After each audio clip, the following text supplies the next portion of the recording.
러시아의 우크라이나 침공으로 계속되고 있는 두 나라 간의 전쟁으로 인한 수많은 사람들이 목숨을 잃는가 하면 다치고 재산과 삶의 터전을 잃어버리고 피난살이를 하면서 이루 형언할 수 없는 고통과 슬픔을 겪고 있습니다. 전쟁을 겪은 우리나라로서는 이 상황에 대해서 동질감을 가지고 체감하면서 또 관심을 갖고 지켜보게 됩니다. 또 이 전쟁으로 이제 세계가 서로 더 밀접하게 연결되어진 무역 경제 상황으로 인해서 우리나라를 비롯해서 전 세계가 물가 급등 등의 영향을 같이 받으면서 힘겨운 생활을 하며 연대적 어려움을 겪고 있습니다. 오늘은 큐티집 말씀을 전하게 됩니다. 지난 한 주간 동안 사무엘상서 27장부터 31장을 통하여 이스라엘의 초대 왕인 사울의 집권 말기의 상황과 그의 안타까운 비참한 말로와 함께 이스라엘이라는 나라가 어떤 위기에 놓이게 되었는지를 확인했습니다. 사울 왕은 블레셋에 일으킨 전쟁에서 맞서 싸우다가 결국 그 전쟁에서 패하게 되고 전쟁터에서 그를 추격하던 적의 화살을 맞고 쓰러지게 됩니다. 적에게 사로잡힐 위기에서 자기 부하에게 나를 죽여라, 네 칼로 나를 찔러라 했지만 그 부하가 그를 죽이는 것을 두려워할 때에 사울 스스로가 자기의 칼 위에 몸이 엎어져서 자살을 하게 됩니다. 그의 세 자식인 요나단과 아미나답과 말기수와도 같은 날 그 전쟁에서 전사하게 됩니다. 적의 손에 넘겨진 그의 시신은 목이 잘려서 블레셋 땅 사방으로 넘겨져서 유린을 당합니다. 마지막에는 벳산 성벽에 못을 박아서 처참한 모습으로 이방 나라의 조롱거리가 되게 블레셋이 그렇게 그의 시신을 훼손하게 됩니다. 이스라엘 백성들이 그토록 원했던 왕입니다. 그들이 그토록 원해서 세웠던 권력자입니다. 그들을 잘되게 해줄 줄 알고 그들이 소망을 가지고 기대하면서 세웠던 왕의 말로가 이렇게 비참하게 끝났습니다. 상당히 중요한 메시지를 그 백성들에게도 던져주고 있습니다. 이 전쟁으로 이스라엘은 그 나라 땅의 거의 절반을 블레셋에게 내어주고 나라는 비탄과 혼란과 어려움에 빠지게 되었습니다. 하나님의 백성으로서의 자존감을 잃고 이방 나라 블레셋과 주변 나라들의 비웃음거리가 되었습니다. 사울 왕 그렇게 인생이 끝난 것으로 끝일까요? 아니죠. 그의 죽음 후에 그 영혼은 어디로 갔으며 하나님 앞에 어떻게 되었을까 생각하게 됩니다. 자, 여러분, 이 역사적 상황은 정치적인 일인가요? 그냥 정치와 상관없는 단순한 그들끼리의 종교에 관한 이야기입니까? 대답을 하셔야 돼요, 마음으로. 왜냐하면 제가 설교를 하면은 정치적인 이야기를 한다는 사람들이 간혹 있어요. 정치적이라는 말을 함부로 쓰면 안 돼요. 정치에 관한 얘기를 한다고 정치적이라는 말을 쓰는 건 정치적이라는 말은 다른 의미로 사용되고 있거든요. 여기 정치에 관한 이야기 맞습니까? 아닙니까? 정치에 관한 얘기예요. 정치. 성경의 수많은 이야기들이 정치에 관한 이야기입니다. 오늘 본문은 정치에 관한 얘기일까요? 아닐까요? 오늘 본문도 정치에 관한 이야기입니다. 정치. 정치는 우리의 생활에서 떼어놓을 수 없는 주제예요. 정치인을 누구 세우느냐, 어떤 정치인이 되느냐, 어떤 권력자가 세워지느냐에 따라서 우리의 신앙생활과 우리의 삶에 직접적인 영향을 미쳐요. 그런데 교회에서 왜 정치인 얘기를 하면 안 된다고 말합니까? 왜 정치인 얘기를 성경에 하고 있는데 하면 안 되는 건가요?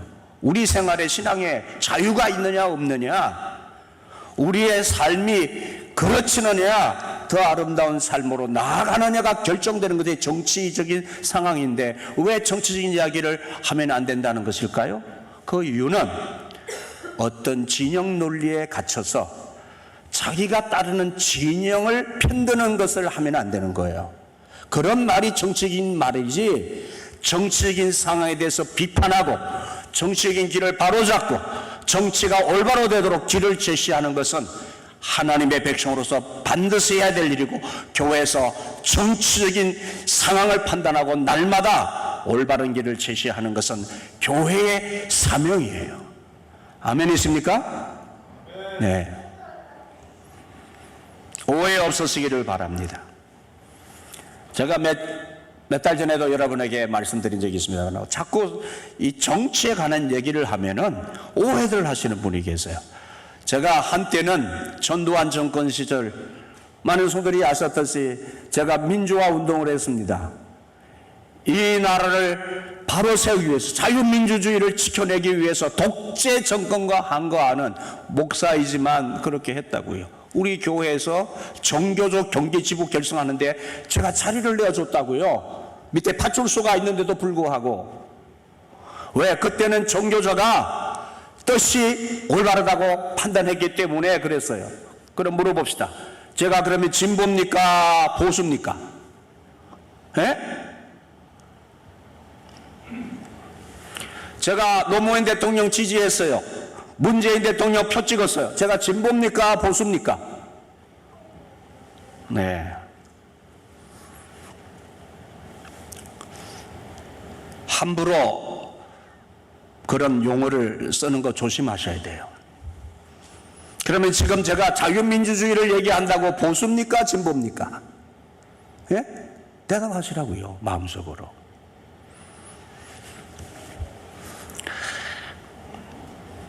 여러분, 역사와 우리들의 삶의 자리에 대한 하나님의 판단 기준이 무엇일까요? 이 정치적인 상황 속에, 이 권력자들이 세상을 움직이는 이 상황 속에 하나님께서는 우리를, 이 역사를, 이 정치적인 상황을 어떻게 판단하실까요? 6.25가 정치적인 일입니까? 아닙니까? 대답하세요. 6.25가 정치적인 겁니까? 아닌 것입니까? 정치적인 것이에요. 그럼 6.25에 대한 이야기를, 설교를 해야 됩니까? 안 해야 됩니까? 해야죠.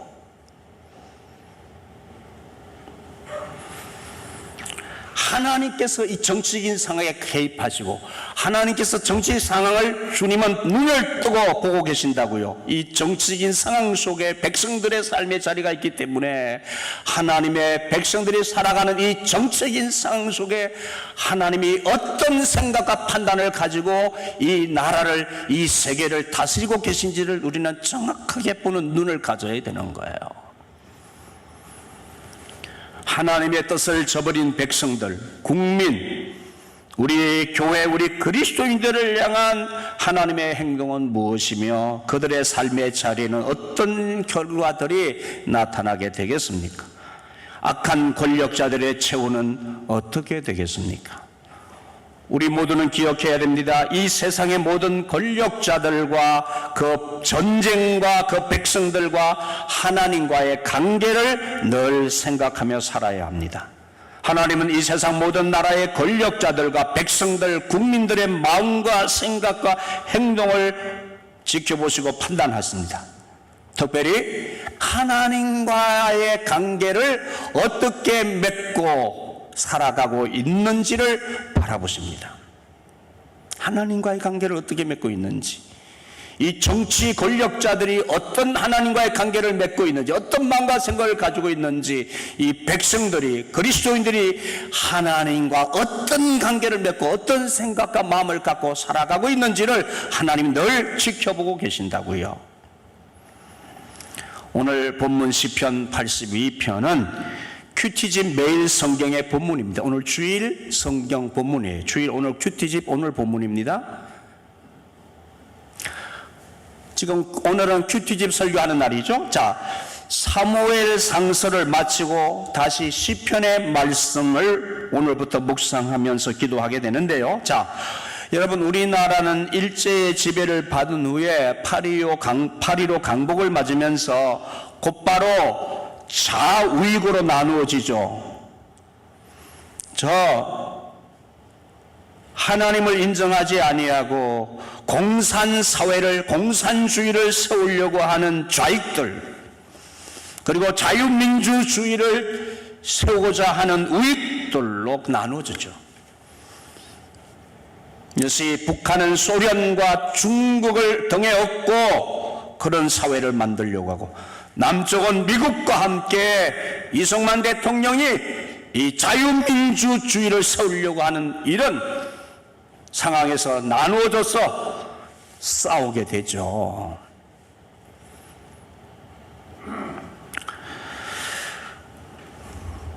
해방 후 5년 만에 결국은 서로 단독 정부를 구성하죠. 남한은 남한대로, 북한은 북한대로 단독 정부를 구성했다가 해방 후 5년 만에 결국 1950년 6월 25일, 지금부터 72년 전에 6.25 동족 전쟁이 일어납니다. 북한의 남침으로 동족끼리 싸워야 하는 한국 전쟁이 일어나게 됩니다. 한국 전쟁이라는 말을 쓰는 것은 단순히 6.25 동족 상잔이라는 말만 쓰면 우리의 책임만 있는 것으로 생각되기 때문에 6.25 한국 전쟁은 우리 민족의 책임만 있는 건 아니에요. 강대국들의 열강들의 책임이 분명히 있기 때문에 6.25 한국 전쟁이라는 말을 씁니다.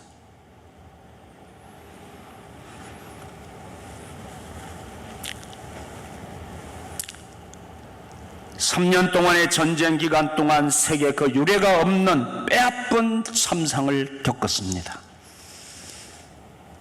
그때 헤어진 이산 가족들이 72년이 지난 지금, 이제는 5년만 있으면 모든 이산 가족이 다 세상을 떠나는 상황이 되어집니다. 이제 5년 동안에 남은 이산 가족이라도 만날 수 있으면 좋겠습니다만은, 이제는 그렇게 이 세상에서도 서로 볼 수 없는, 만날 수 없는 이산의 아픔 속에서 살아왔던 분들이 한 분 한 분 세상을 다 떠나고, 이제는 5년 안에 다 떠난다고요. 역사의 아픔입니다. 여러분, 역사의식이 없는 민족은 소망이 없습니다. 한번 따라서 하시죠. 역사의식이 없는 민족은 소망이 없습니다. 역사의식이 없는 민족은 망해요. 얼마 안 가서 인간답게 살 수 없습니다. 다른 민족에게 주권을 빼앗기거나 예속되어 종처럼 살게 됩니다. 역사의식이 무엇입니까? 한마디로 쉽게 말하면 역사에서 바른 교훈을 얻어서 올바른 방향으로 우리 자신과 나라의 길을 세워가야 한다는 마음과 생각입니다. 특별히 우리 그리스도인들은 하나님의 자녀들로서 하나님께서 말씀하시고 하나님께서 인도하시는 길을 따라서 우리나라와 우리 자신들의 길을 잡아가야 합니다. 하나님의 자녀들로서의 역사의식을 가지고 우리의 삶을 살아야 하고 이 나라를 세워가야 합니다. 우리 그리스도인들의 역사의식 결여는 참으로 심각한 큰일입니다. 하나님의 나라를 세워가야 하는 자들로서의 하나님으로부터 받은 사명이 있는데, 우리가 주일마다 예배 시간마다 주기도문을 외우면서 이 사명을 확인하지 않습니까?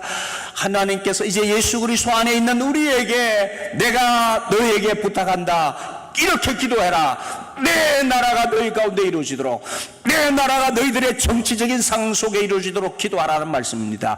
내 나라가 그리스도인들의 상 가운데서 이루어지도록 기도하라는 부탁이잖아요. 사명이 있어요.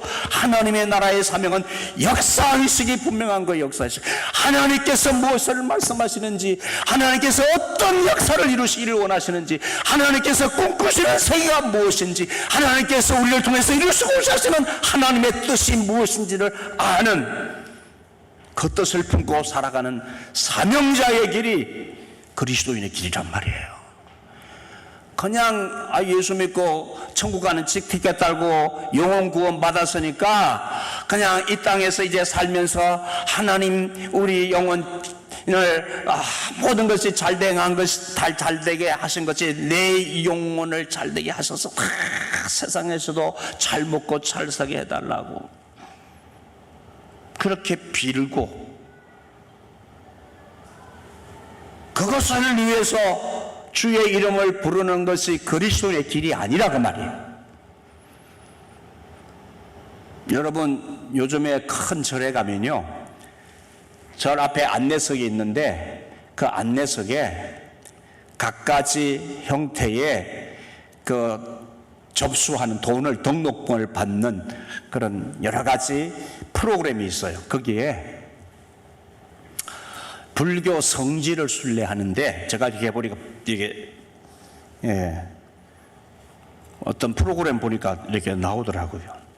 성지 순례하는데 그 성지 순례하면서 소원, 자기들의 소원 있는 거, 내 자식 좋은 직장 들어가게 해주시고 내 아들 딸 좋은 대학 들어가게 해달라, 그런 소원, 육체의 소욕에 따른 소원 성취를 담아서 돈을 내면 등을 달아주고 해주죠. 그러면은 본인뿐만 아니라 절에 그 중들이, 성녀들이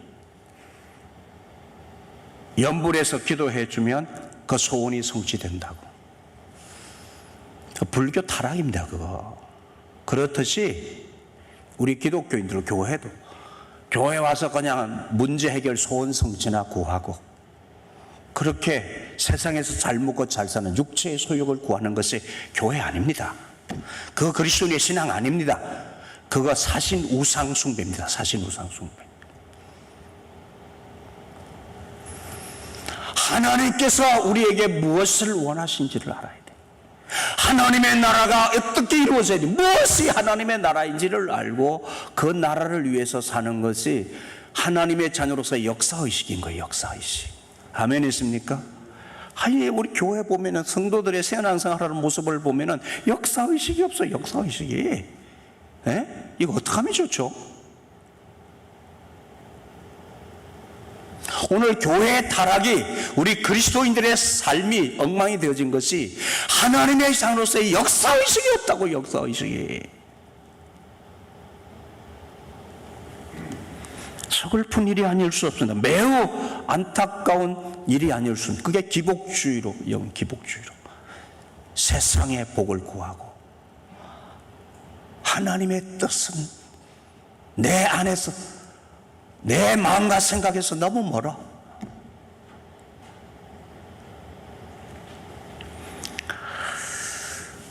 여러분 6.25 노래를 아시나요? 6.25 노래. 한번 6.25 노래 아시는 분 손 한번 들어보세요.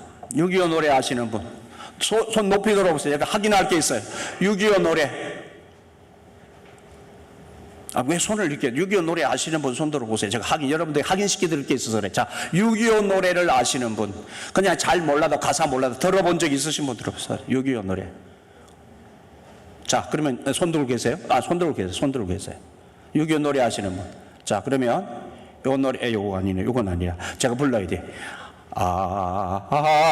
잊으랴 어찌 우리 그날을 조국의 원수들이 짓밟아오던 날을. 이거 됐어. 자, 생각나죠? 그거 다시 생각나시는 분 손 한번 들어보세요. 거의 지금 여기 40대 이상 되시는 분은 다 손 들었어요. 자, 손 내리세요. 자, 모르시는 분은 손 들어보세요. 아니 40대 이하는 모르실 수, 일부 예배 때 물어보니까 청년들 다 몰라요. 몰랐다는 이야기는 안 배웠다는 얘기지 않습니까? 우리는 초등학교 때 6.25 노래를 책을 통해서 배웠다고, 교과서를 통해서 배웠다고요. 불렀다고요. 6.25 때마다 이 노래가 방송에서 나왔어요. 그런데 언제부턴가 들은 적 있어요? 언제부턴가 이 노래가 안 들려졌어요. 왜 그럴까? 안 들렸어요. 안 들려진 것도 여러분 모르고 사셨죠. 사실은 안 들렸어요. 잘. 전혀 안 들린 건 아닌데 거의 안 들렸어요. 방송에서도 거의 안 했으니까요. 초등학교 교과서에서도 빼어버렸다는 지적들이 있더군요. 그래서 여러분, 이 6.25 노래는 군대, 제가 찾아보니까 군가집에도 들어가 있어요. 그런데 제가 일부 예배 때 우리 성민 형 이제 제대를 갓 했거든요. 물어봤어요. 군대 가서 6.25 노래 불러본 적이 없냐? 모르는데. 학교에서 들어본 적이 있냐? 모르는데. 아니 군대에서도 6.25 되면 6.25 노래 안 불러요. 군대에서도 몰라요. 지금 군인들이 6.25 노래 군가에서 훈련 받을 때 군가 가르치잖아요.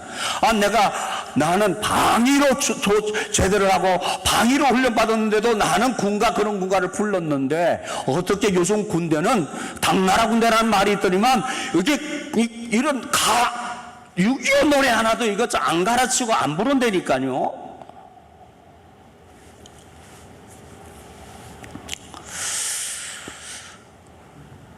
제가 우리 예비역 병장 박대아무개 전도사에게 확인해 봤습니다. 박 전도사님 군복무 시절 6.25 행사 때 6.25 노래 했느냐? 안 해봤대. 들어본 적이 있냐? 못 들어봤대. 아느냐? 모른대. 이 친구도 배워본 거예요. 그래서 제가 자네 6.25 행사 구국성회 할 때 가서 초대받아서 가서 행사했지 않냐? 무슨 노래 불렀냐? 내 조국을 위하여 하나님을 위하여 불렀다고. 6.25 노래는 안 부르고 구국성회 가지고 제가 거기 참석했거든요. 제대하고 나서 초대받아가지고 오살리 그 기도원에 가서 그 기도원에 엄청 그 군인들이 다 장성들하고 모였는데 박전사가 초대받아가서 노래했어요. 왜 박전사를 불렀냐면 박전사 만든 노래가 내 조국을 위하여 하나님을 위하여 노래가 있거든요. 그 노래 부르러 갔어요. 근데 그 노래를 떼창으로 거기에 모인 군인들이 다 불렀어요. 마음이 뭉클하더라고요. 저는 여러분이 제 이 마음을 아실지 모르겠는데 제 마음이 뭉클하더라고요. 제 아들 전도사가 그 곡을 만들었는데 그 군대에서 떼창으로 그 노래를 불러드리니까요. 그런데 6.25 노래는 안 불렀어.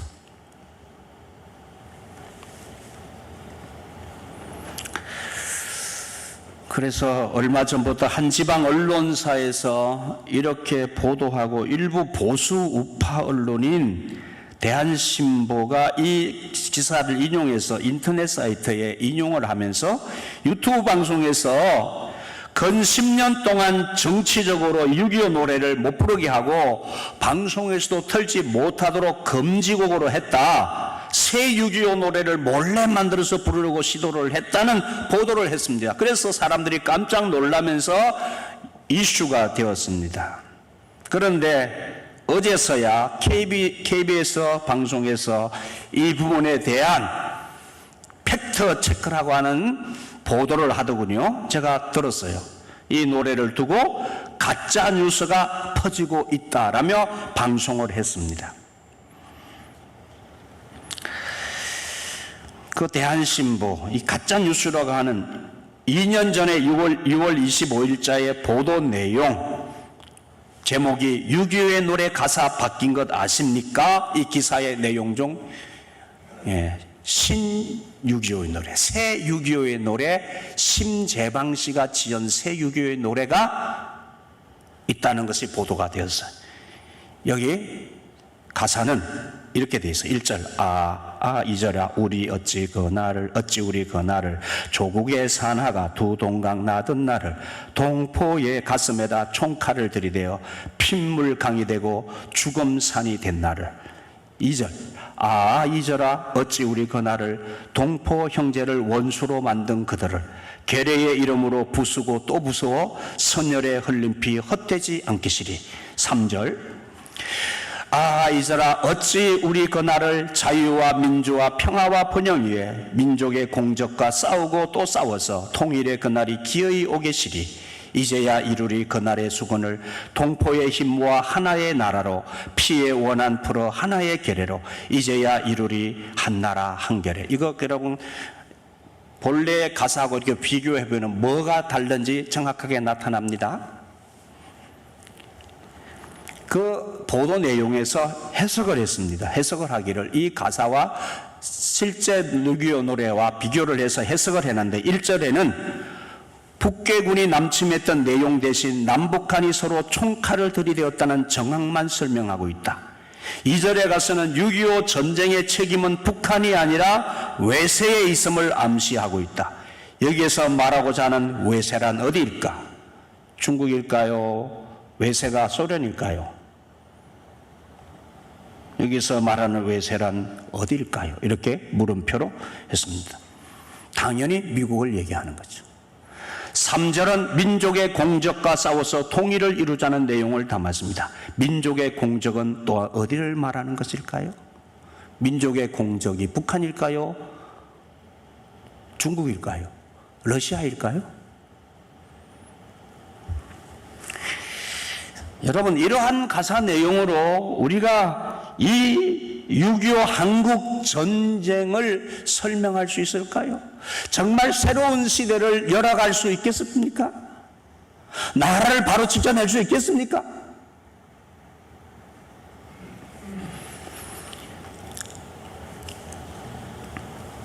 그러면서 마지막 결론으로 그 보도 내용이 이랬습니다. 6.25 전쟁이라는 민족 최대의 비극을 왜곡하고 전쟁에 책임이 있는 김일성에게 면죄부를 씌워주는 신6.25의 노래는 역사 속에 사라져야 할 것이다. 종북 좌파들의 영악함은 그 깊이를 알 수 없을 정도입니다. 정교조를 통해서 아이 때부터 세뇌를 시키고 수십 년을 불러오며 반공정신을 일깨워준 6.25의 노래조차 이런 식으로 개사를 하면서 역사는 조금씩 왜곡이 되고 자라는 세대는 그런 왜곡된 역사로 세뇌가 됩니다. 끔찍합니다. 이렇게 보도를 마치고 있습니다. 자, 저도 이 소식을 들으면서 그러고 보니 저도 이 노래를 들어본 적이 매우 오래됐다는 사실을 그제서야 한 거야. 그렇지. 이 노래 들은 지 정말 오래됐네. 항상 해마다 들렸던 노래 소리인데 정말 오래됐네. 이 생각이 된 거예요. 웬일이지 이거? 그래서 새 6.25 노래를 만들었다는 얘기를 듣고 저도 팩트 체크를 해보아야 했습니다. 먼저 이 기사에 대한 반론 기사 내용을 확인했습니다. 2019년 6월 25일자 3년 전 6월 25일자 연합뉴스 김희선 기자의 보도 내용입니다. 박두진이 작사하고 김동진이 작곡한 6.25의 노래는 매년 6.25 기념 행사에 재창되어 온 노래다. 25일 국가보훈처 주관으로 장충체육관에서 열린 6.25 전쟁 제69주년 행사에서도 이 노래가 울려 퍼졌다. 하지만 최근 각종 사회관계망 서비스와 인터넷 카페에는 6.25의 노래가 김대중 노무현 정부 시절 10년간 금지곡이었다는 내용의 게시물이 널리 퍼졌다. 게시물을 쓴 네티즌은 김대중 노무현 정권이 이 곡을 10년간 금지곡으로 지정한 것도 모자라 그 가사까지도 아래와 같은 황당한 내용으로 바꾸어 넣었다고 주장하면서 신6.25 노래 신비방지음을 함께 게재했다. 6.25의 노래가 금지곡이었다는 주장은 2010년쯤 인터넷에 처음 등장했고 그 후 10년간 널리 퍼졌다. 2012년에는 6.25 기념행사를 다룬 한 지방 언론사의 기사에 이런 내용이 언급되기도 했다. 하지만 6.25 기념행사를 주관해온 국가보훈처와 제항군인의 측은 이는 완벽한 가짜 뉴스라고 일축했다. 1957년부터 2009년까지 6.25 기념행사를 주관한 제항군인의 관계자는 매년 6.25 기념행사 식순에 6.25의 노래 재창이 빠지지 않았다면서 김대중 노무현 정부 시절도 마찬가지였다고 말했다. 2010년부터 행사를 주관한 보훈처 관계자 역시 매년 6.25 기념 행사 때마다 6.25의 노래를 불렀다고 밝혔다. 게시글에 언급된 것처럼 심재방 시인이 원곡의 가사를 개사한 시 신6.25의 노래를 내놓은 적이 있는 것은 사실이다. 심 시인은 흑돌 심재방 시인 카페에 이 시를 게재하면서 박두진 시, 김동진 곡 6.25 노래를 개사하여 한국 전쟁에서 희생된 원혼을 달래기 위해 이 시를 썼다고 밝히고 있다. 저는 이 부분에서 고개가 가우뚱 그랬어요. 아니, 한국 전쟁에 희생된 혼혼을 달래는데 왜 이 가사를 다 바꿔야 되는 거예요? 이해가 안 되죠. 그거와는 이게 결국 연관성이 별로 없는 것 같은데 이렇게 얘기를 했어요. 하지만 6.25 기념 행사에서는 항상 원곡이 사용됐고 개사된 노래가 불린 적은 한 번도 없었다고 보훈처와 제한군인의 측은 밝혔다. 김대중 노무현 정부 시절인 1998년부터 2007년 기사를 검색해봐도 당시 6.25 기념 행사에서 이 노래를 불렀다는 것을 다수의 보도를 통해 확인할 수 있다. 근데 사실은 노무현 정부나 김대중 정부에서 금지한 적이 없어요. 명령이나 서면으로 금지한 적 없어요. 팩트예요. 그러나 이 가사를 바꾼 것은 팩트예요. 누가 바꿨냐? 개인이 바뀌어요. 이 개인이 그러면 심재방 씨가 누구냐? 이 심재방 씨 잘 들으세요? 자, 이 두 가지 주장 중 과연 무엇이 사실인지를 확인할 필요가 있기에 제가 다른 자료를 찾아보았습니다. 사전, 나무위키에 올려진 내용.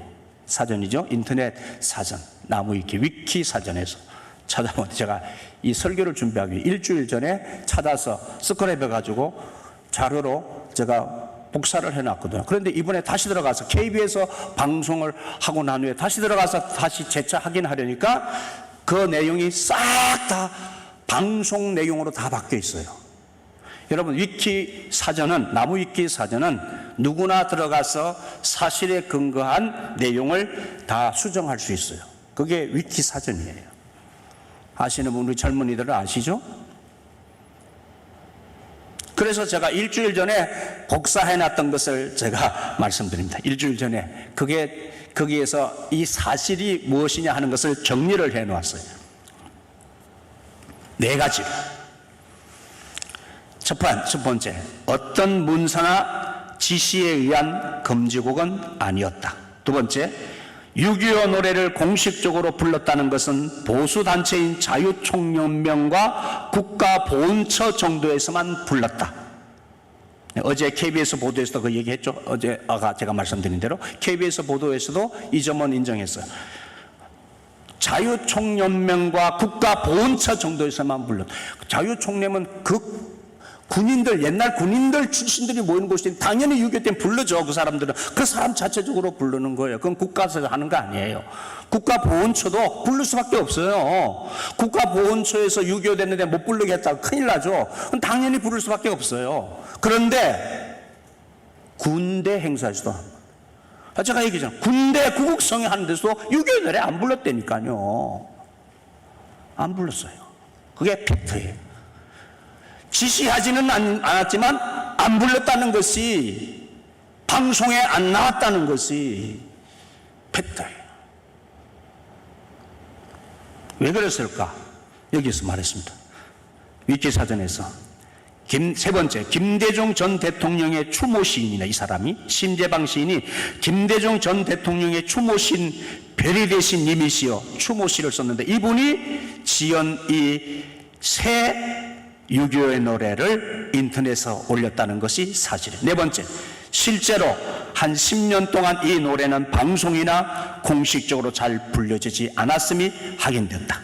이유까지 말이죠. 이유는 북한을 자극하지 않고 화합과 평화의 분위기를 위한 차원에서 의도적 암묵적 분위기 때문이었을 것으로 여겨진다. 정확한 것입니다. 이게 정확한 객관적 사실인 것이에요.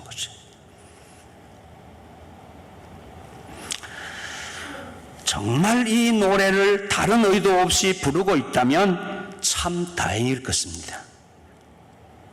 그러나 이 노래 가사를 새로 만들었다는 그 가사 내용대로의 국가가 아니고 그런 의식이라면 나라는 참 걱정스러운 일입니다.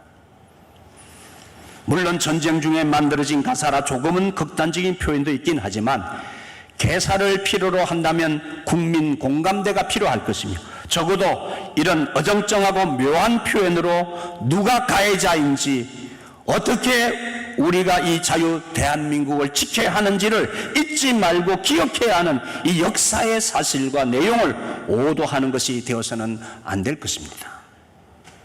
나쁜 사람들입니다. 만약에 그렇게 한다면 나라를 이상한 방향으로 끌고 가려고 하는 저희를 가진 사람들일 것입니다.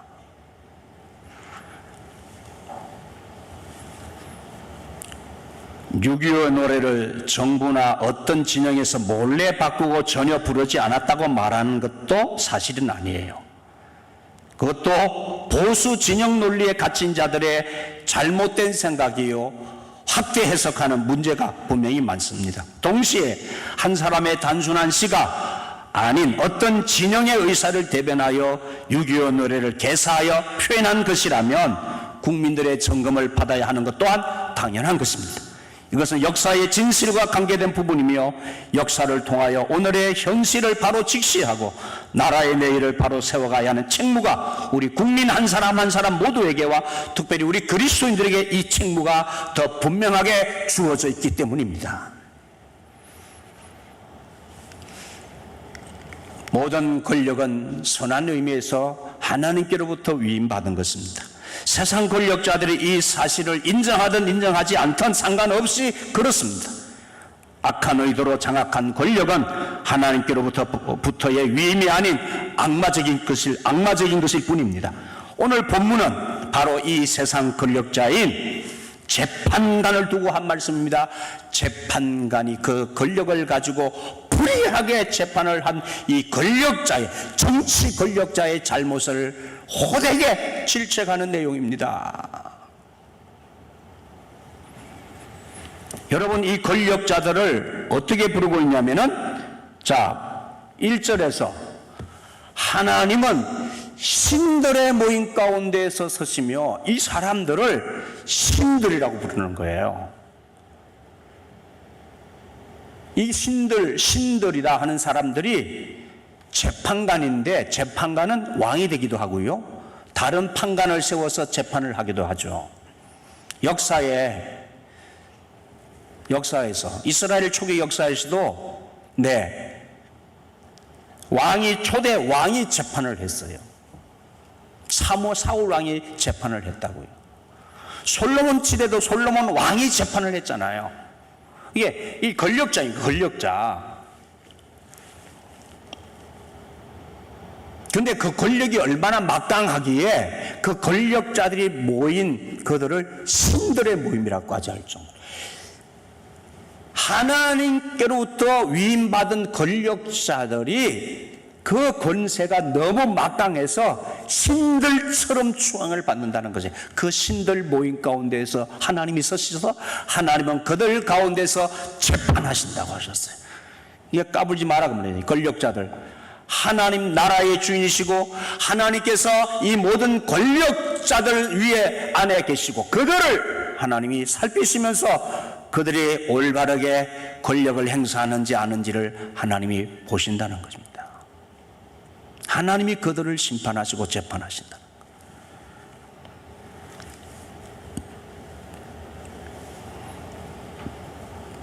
이 사실을 주제시키고 있습니다. 여기 하나님의 재판, 신적인 재판, 세상의 강대국들은 여러분, 이 특별히 공산주의자들, 이런 사람은 자신의 권력이 일당 독재하면서 자신의 권력을 절대화하잖아요.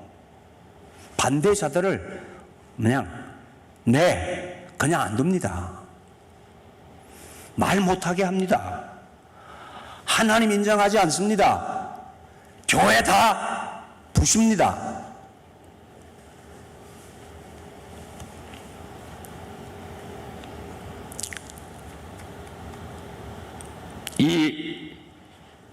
이 사람들, 권력자들을요, 자신이 주인인 양 행사를 하고 하나님을 그들의 삶에서 부인하고 내어 쫓습니다. 하나님께서 다 지켜보시고 그들의 행위를 심판하십니다.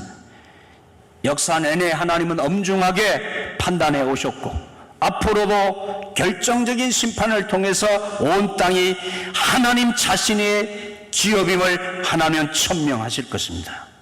여러분, 우리가 믿는 하나님이 우리의 주인이 있습니다. 내 생명이 하나님께 있습니다. 내 존재가 하나님께 있습니다. 이 세상 우주가 하나님의 것이요, 이 역사가 하나님의 것이요, 이 권력자들이 하나님 앞에 있다는 사실을 잊어서는 안 됩니다. 시진핑, 북한의 김정은, 러시아 푸틴, 까불면 안 돼! 까불면 하나님의 주권을 인정하지 아니하고 교만하게 자신의 권력들을 가지고 국민들을 호도하고 백성들의 진을 짜고 자유를 억압하고 하는 이 악한 권력자들을 하나님이 심판하신다는 말씀입니다.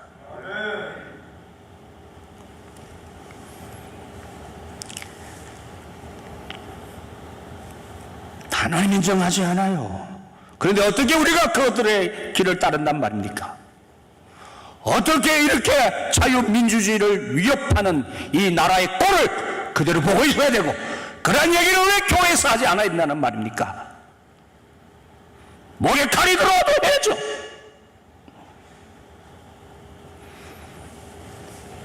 누구든지 어느 진영이든지 이 하나님의 나라를 왜곡하고 하나님의 뜻을 거역하는 이 권력자들은 우리가 어떤 경우에도 막아서고 대항할 거예요. 아멘이십니까? 하나님의 나라를 세워야 하기 때문입니다. 하나님의 나라를. 뭐야, 이 세상은? 누가 주인인데, 누가? 하나님이여, 8절에 하나님이여 일어나사 세상을 심판하소서. 모든 나라가 주의 소유이기 때문이다. 중국 하나님의 것이에요. 러시아 하나님의 것이라고요. 북한 김정은 똑바로 들어. 하나님의 것이야, 그 땅은.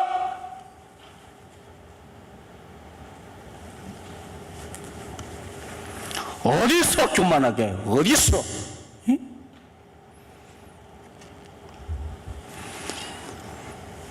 윤석열 대통령도 마찬가지. 이 하나님의 나라, 하나님의 주권을 훼손하고 교만하게 행하면 하나님이 심판하시는 거예요. 하나님의 심판.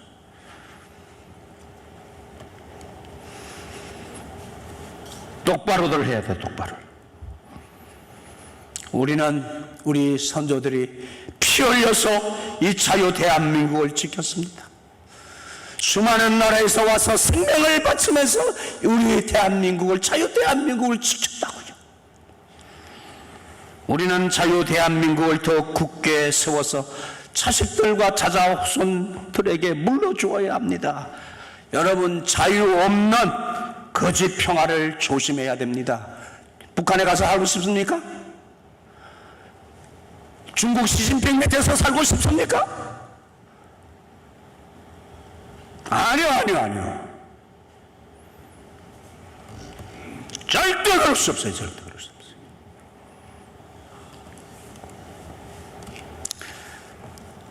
자유 없는 거짓 평화, 자유 없는 민주주의. 아니, 민주주의라는 말은 김정은이도 썼다니까요. 김정은이도. 그들의 헌법에 민주주의라고 못 박아놨다고요. 그런데 그게 민주주의입니까? 일당 독재, 자기들이 말하는 민주주의지. 자유민주주의. 아멘이십니까? 자유민주주의라는 말을 쓰는 이유가 있다고요. 그 사람들이 민주주의를 왜곡하기 때문에 자유민주주의라는 말을 쓰는 거예요. 누가 몰라서, 학적인 것을 몰라서 그렇게 쓰는 것이 아니란 말이에요.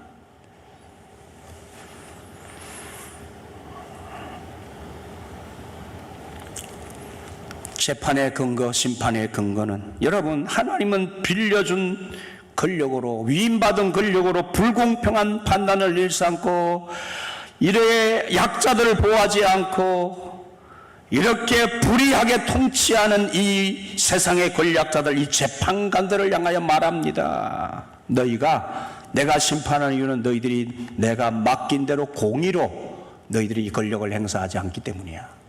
그래서 내가 너희를 심판한다는 거야. 이 세상 권력자들이요, 하나님이 위임하신 일이 있는 거예요. 너희들 약자를 잘 돌보고 국민들을 잘 돌보고 너희들 섬기라고 내가 너희들에게 왕으로 세웠어. 권력을 주었어. 근데 너희들 그 권력 가지고 무슨 짓 하고 있는 거야 지금? 너희들 배불리고 너희들 권력 가지고 휘두르고 너희들 뜻에 맞지 않은 수많은 사람 잡아 죽이고 백성들을 유린하는 너희들 내가 심판할 거야, 이 말씀이에요.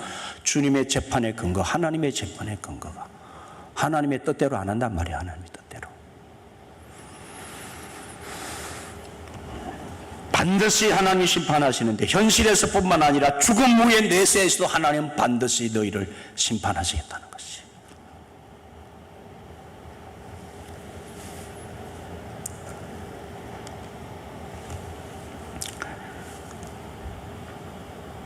재판 결과, 하나님의 재판 결과, 세상 통치자들이 탐욕과 무지의 어두운 속을 거니는 동안 세상은 질서를 잃고 혼돈 속으로 빠져들어갔습니다. 특권과 권력만 행사할 줄 알았지 소명과 책임은 내팽개쳤습니다. 그 가운데 국민들은 고통을 겪어야 했습니다. 약자들은, 평민들은 방황하기 시작했습니다. 모두들 그 권력의 자리에만 오르면 영원히 거기 머물 줄 알지만 죽음이 그들 앞에 놓이면 그들은 본래의 자리로 돌아가게 할 것이며, 죽음 이후에 모든 것의 정인 되시는 하나님의 심판대 앞에 단 한 사람도 예외 없이 서야 할 뿐만 아니라 특별히 권세자들, 권력자들은 더 큰 심판대 앞에 서야 됨을 잊지 말아야 합니다.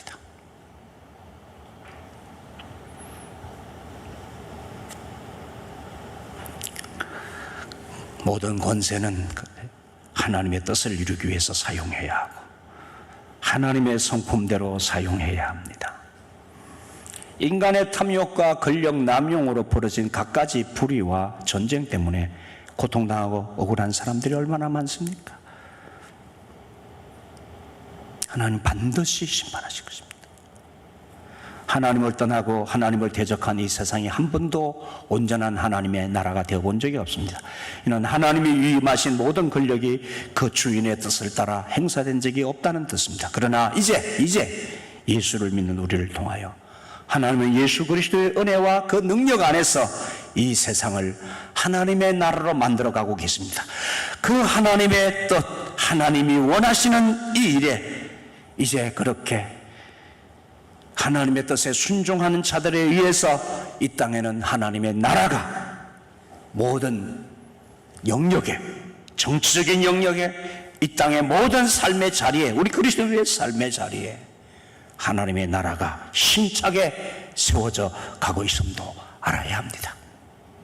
마지막으로 계시록 21장에 새 하늘과 새 땅이 나옵니다. 곧 새 예루살렘, 새 예루살렘은 죽어서 이르는 영원한 하나님의 나라입니다.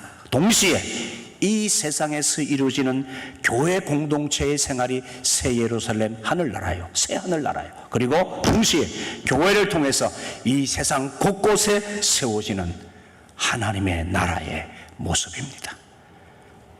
새로 세워진 윤석열 행정부의 권력이 하나님을 두려워하도록 기도해야 합니다.